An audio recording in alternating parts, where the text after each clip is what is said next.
Perspectives on human learning: behaviorist, cognitivist, information processing view, humanist, social constructivist.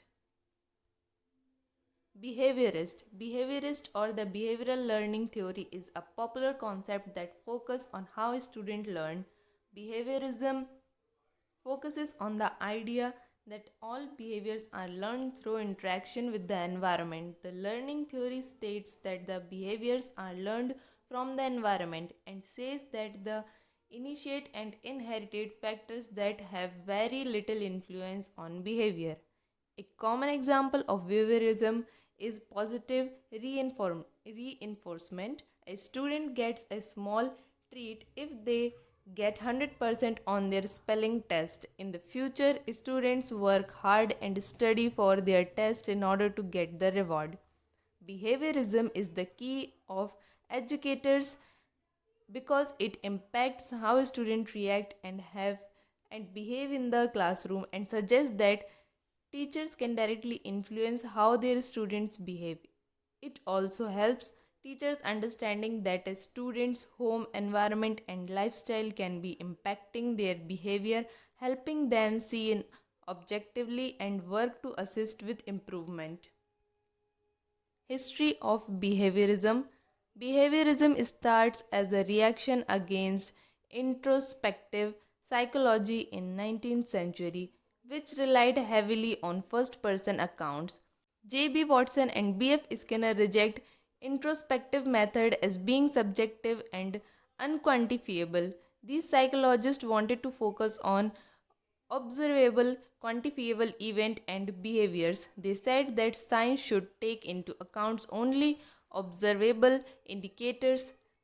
They help bring psychology into higher relevance by showing that it could be accurately measured and understood and it wasn't just based off opinions.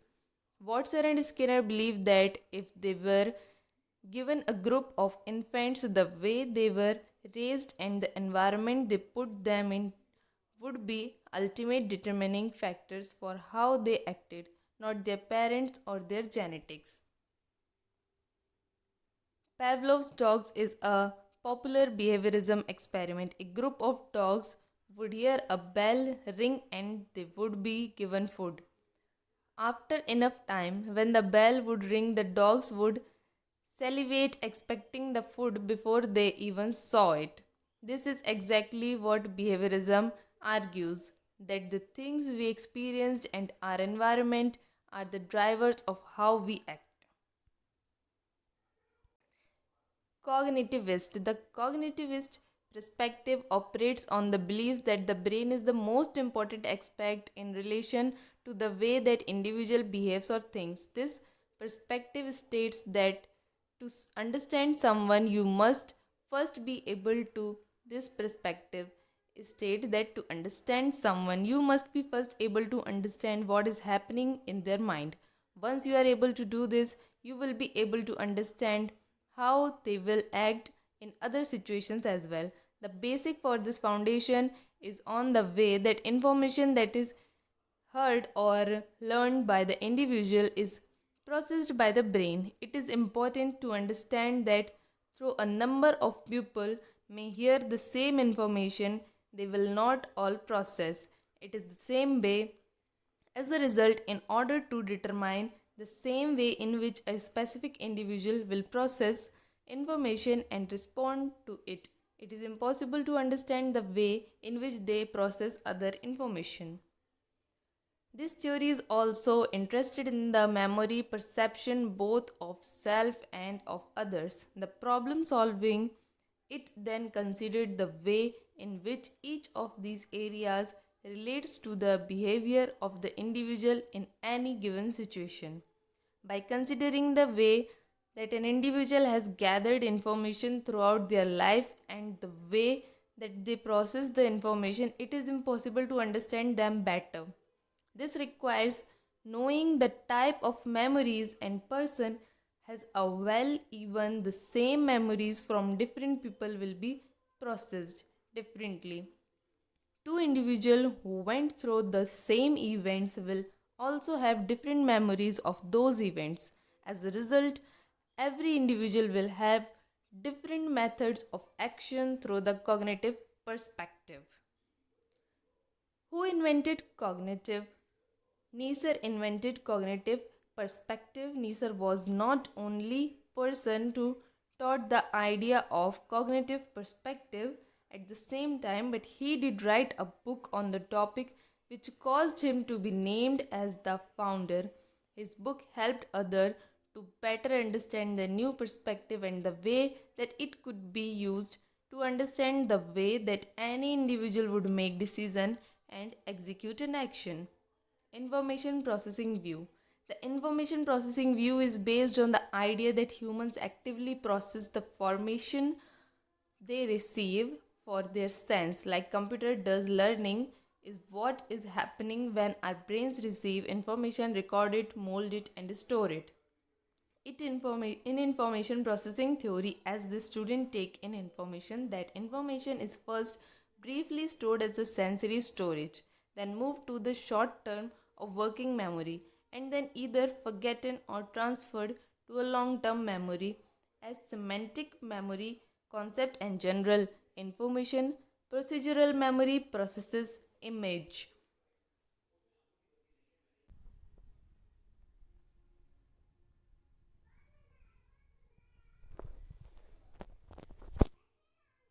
For learning to occur, its critical information is transferred from the short term memory to the long term memory, because if we have more than 7 pieces of information in our short term memory at one time, we got an overload, referred to as cognitive overload. So how do we avoid cognitive overload with student? If teacher prioritize the information they give student, they help student to work are the critical elements of the information. Make sure you have the student attention and help student to make connection between new material and what they already know. Humanist. Humanistic learning is student centered, so students can encourage to make control over their education. They make choices that can range from daily activities to future goals. Students are encouraged to focus on a specific subject area of interest for a reasonable amount of time that they choose.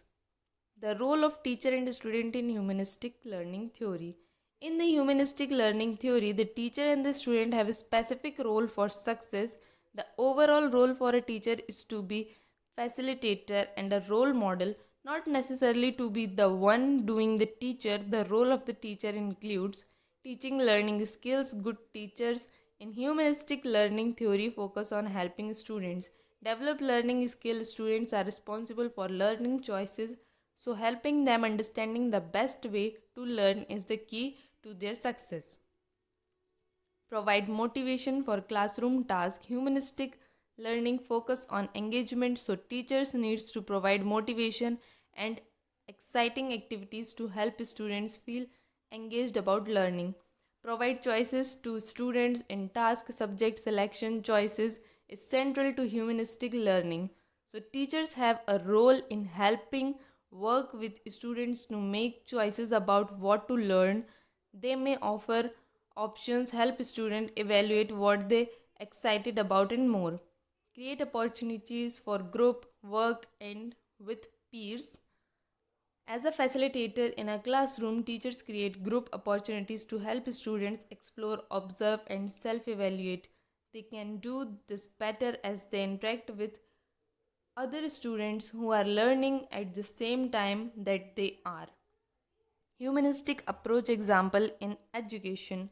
Some examples of humanistic education in action include: teacher can help students set learning goals at the beginning of the year and then help designing pathways for students to reach their goals. Students are in charge of their learning and teachers can help steer them in the right direction.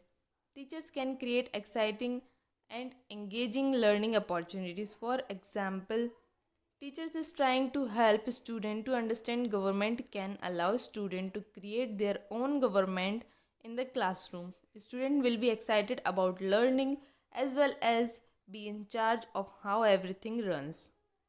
Teachers can create a safe learning environment for students by having snacks, encouraging students to focus, to use the bathroom and get water, and creating good relationship with the students so they will trust speaking to their teachers if there is an issue.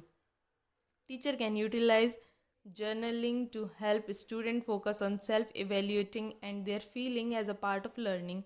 Using prompt question can help student better understanding their feelings and progress in learning. Jean Piaget, 1896 to 1980, cognitive development theory. Piaget was the first psychologist to make a systematic study of cognitive development. According to Piaget, children can born with a very basic mental structure, genetically inherited and evolved, on which all subsequent learning and knowledge is based. It focuses on development rather than learning, so it does not address learning to information or specific behavior.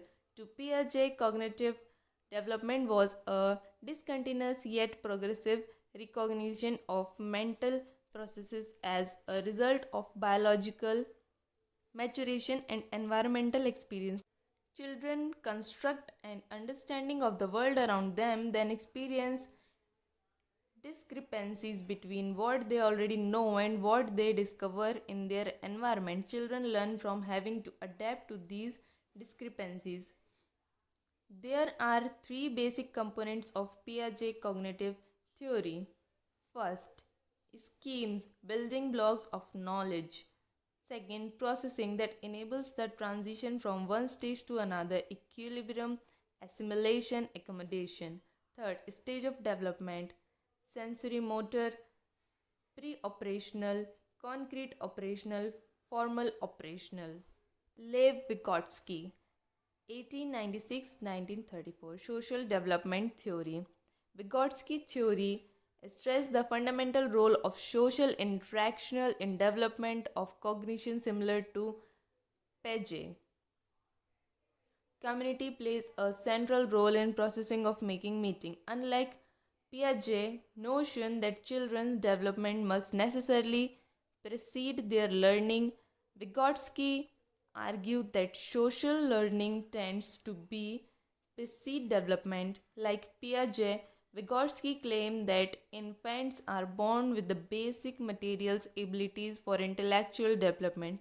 Piaget focused on motor, reflex, and sensory abilities, and Vygotsky refers to elementary mental functional such as attention, sentience, perception, and memory.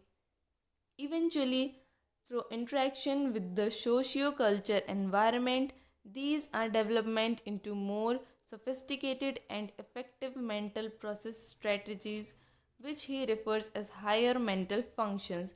Vygotsky believed that much important learning by children occurs through social interaction with skillful tutor, whereas Piaget emphasized the self-initiated discovery. The tutor may model behavior and or provide verbal instructions for the child. Vygotsky refers to this as cooperative collaborative dialogue. Important terms to understand Vygotsky. The more knowledge other MKO refers to someone who has better understanding or higher ability level than learner with respect to particular task, process or concept. The MKO is not always an adult or teacher. In fact, a child peers may be the individual with more knowledge or experience. The zone of proximal development ZDP, an important concept that relates with a child can achieve independently to what a child can achieve with a guidance and encouragement from a skilled partner or MKO. The ZDP is the area where the most sensitive instructions or guidance should be given, allowing the child to develop skills they will then use on their own, in turn developing higher mental functions. Vygotsky and language. According to Vygotsky, language plays two critical roles in cognitive development. It is the main mean by which adults transmit into children. Language itself become a very powerful tool of intellectual adaptation. Private speech is also called internal speech, refers to occasion when people talk aloud to themselves. This is particularly prevalent among children. Vygotsky sees private speech as a means for children to plan activities and strategies and therefore aid their development. Language is therefore an acceleration to thinking understanding. Vygotsky believed that the language developed from social interactions for community purpose. Later language ability become internalized as thought, and inner speech thought is the result of language. B.F. Skinner, 1904-1919, Operant Conditioning. Skinner is a behaviorist who based his theory on the work of Thorndike and Watson. Skinner coined the term operant conditioning, which means the changing of behavior by the use of reinforcement which is given after the desired response. Skinner identified three types of responses or operands that can follow behavior.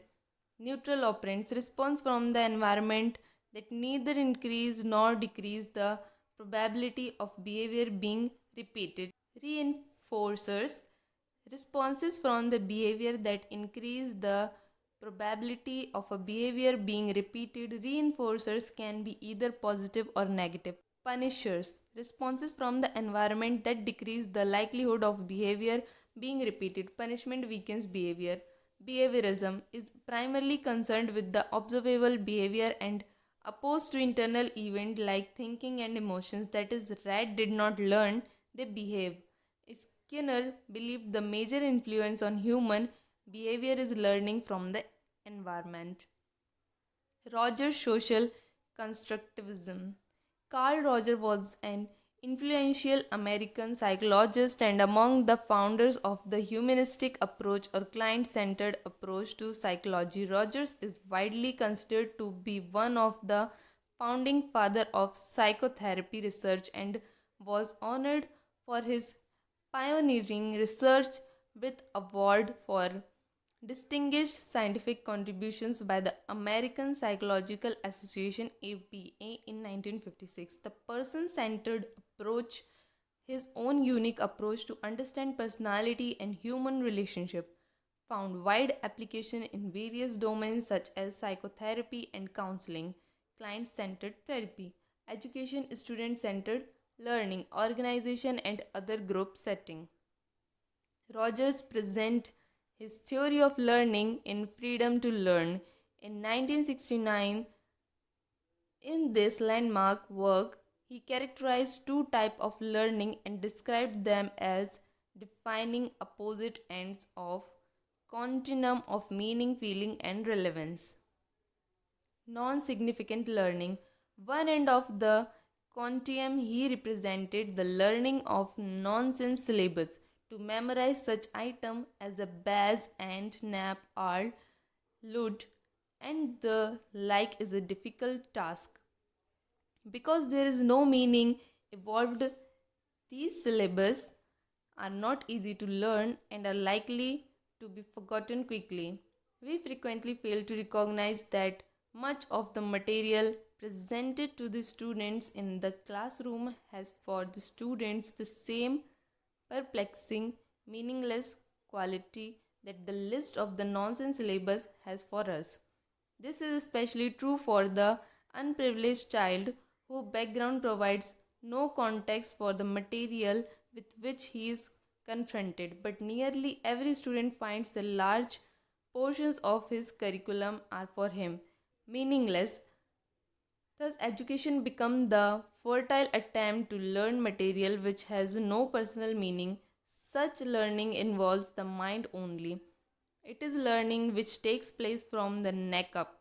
It does not involve feeling or personal meaning and it has no relevance for the whole person. Significant learning. In contrast, he described the other end of continuum in terms of significant, meaningful experiences which are not easily forgotten.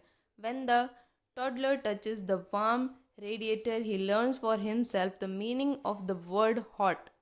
He has learned a future caution in regard to all similar radiation, and he has taken these learning in a significant involved way which will not be soon forgotten. Likewise, the child who has memorized 2 plus 2 equal 4 may one day in his play with the block or marble suddenly realize 2 and 2 do make 4.